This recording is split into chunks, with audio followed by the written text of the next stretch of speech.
wesh, bien quoi. On se retrouve pour une nouvelle NBA 2K. Dans cette vidéo, on va parler. Je vais expliquer qu'en fait, pour moi, ce map là, c'est tout simplement un scam. Hein, tu vois, il n'y a rien de nouveau dans ce map là.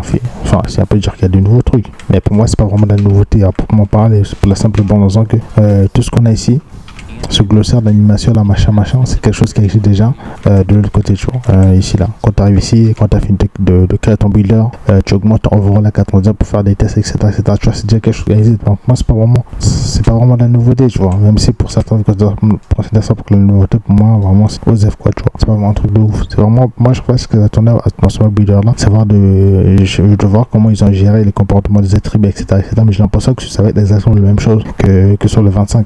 Et ce qui me 200 en fait, genre. Parce que là, quand tu peux le voir, c'est dans cet archétype là, il est un slasher gros. Comme d'hab, habituellement, c'est toujours les petits qui ont plus de points. Là où les grands ils vont être limités, tu vois, même si ça augmente la taille des pivots, etc. C'est vraiment, en fait, j'ai l'impression que vraiment, on essaie de mettre des trucs pour faire genre, oui, on a racheté des trucs, mais en fait, ça n'a rien changé du tout. Là, comme tu le vois, il y a le filtrage, machin. En fait, tout, je dis que c'est ça, pour moi, c'est du scam. En fait, c'est vraiment de la poudre de yeux, parce que l'élément le plus important, c'était ce qui se passe ici, en fait. Ça, on s'en bat les couilles, c'est du décor. Moi, personnellement, je m'en bats les steaks de savoir que j'ai besoin de Darius Garland qui va avoir machin. Ça, je sais très bien que je vais le voir plus tard ici. Je sais qu'ici, dans la phase de test, je peux avoir les animations. Bien évidemment, c'est bien de l'avoir rapport ici. Mais pour moi, ça rajoute rien de plus en fait. Tu vois, ça te fait gagner quelques minutes de la création du map pour le budget pour savoir quelle animation tu peux avoir, tu vois. Mais dans tous les cas, c'est quelque chose que tu vas retrouver ici. Non, pour moi, c'est pas vraiment un truc de ouf, tu vois, que tu vas retrouver ici, tu vois. Donc, pour moi, c'est pas vraiment un truc de ouf. Moi, ce que j'attendais, c'est vraiment la nouveauté à ce niveau-là. Comment les badges, comment les attributions liées entre eux. Est-ce que les petits vont être limités? Mais quand tu peux le voir, c'est tout possible de créer des triples archétypes. Quand je parle de triples archétypes, c'est un joueur qui va être bon en finition, qui va être bon en playmaking et qui va être bon en défense. Donc dans 3 catégories. Alors qu'avant, moi ce que j'aurais aimé, c'est d'avoir par exemple même un petit comme lui là, qui fait 6-3, c'est d'être limité que à 2 catégories, tu vois. Là ça fait un freeway, et freeway c'est beaucoup trop. Un joueur qui est fort dans 3 catégories va forcément avoir l'avantage sur tout le monde, qu'on le veuille ou non, tu vois. C'est là toute la problématique de ce map player, parce qu'en fait on avait déjà ce problème sur les anciens trucs, et donc le fait qu'ils viennent nous dire oui non mais il y a un équilibrage au niveau pas importe tomber de machin, pour moi c'est du mytho, c'est du cap, c'est vraiment pour essayer d'atténuer les tensions, etc. L'autre que je voulais souligner, c'est ici là les top attributs. Les top attributs, ceci d'après c'était pour yeux.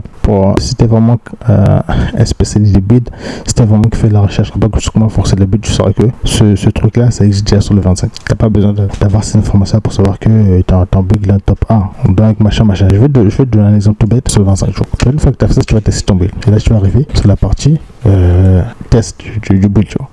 Et en fait, ce qu'il faut savoir, c'est que dans cette affiche là, quand tu appuies sur le triangle ici là, tu vas avoir des attributs qui vont apparaître ici là, tu vois.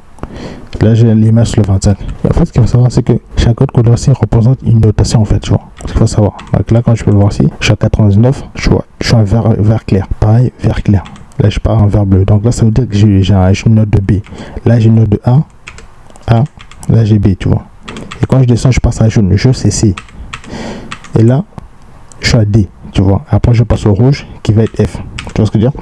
Donc ce qui fait que donc en fonction, quand tu crées ton build, quand tu peux dire qu'en fait quand tu es vraiment précis dans la création de ton build, quand tu recherches qu'il faut qu'on machin, quand tu recherches vraiment de recherche, pour l'instant j'ai pas eu, je veux qu'un créateur de contenu qui est venu qui a balancé ces infos là. Donc là quand tu peux voir, c'est vraiment la précision. C'est-à-dire qu'en fait pour créer un build, ça fait celui de créer un build, il faut comprendre comment fonctionne la création de build et comment fonctionne le système de notation dans NBA 2K. Donc comme je te dis, là t'as D, t'as F plutôt, tu vois, c'est rouge. Là t'es marron façon, t'es à D, là t'es à C, là t'es à B et là t'es à A, avec les variantes A-, A et A+, tu vois. Est-ce qu'on voit ici là, top attribut, driving, machin, tripon, machin, défense, machin. En fait, c'est le système de notation qui est dans tout qui te donne ces infos-là. Moi, j'ai pas besoin de ça pour savoir que je suis à A, là-bas, je suis à A, là-bas, je suis à A. Donc, ce qui fait qu'en fait, par rapport au système de notation, je sais déjà que je suis en top A ici, le top attribut, c'est A ici, A ici, A ici. C'est pour ça, en fait, quand j'avais créé la vidéo sur le pivot, en fait, je me disais que ce pivot-là, ça va être un crack pour la simple raison, en fait, parce qu'en fait, ce pivot-là, il remplit tous les caractéristiques d'un bon pivot. Tu vois ce que je veux dire? Ce qui fait que ce build-là, si je le ramène sur le 26, il va performer pour la simple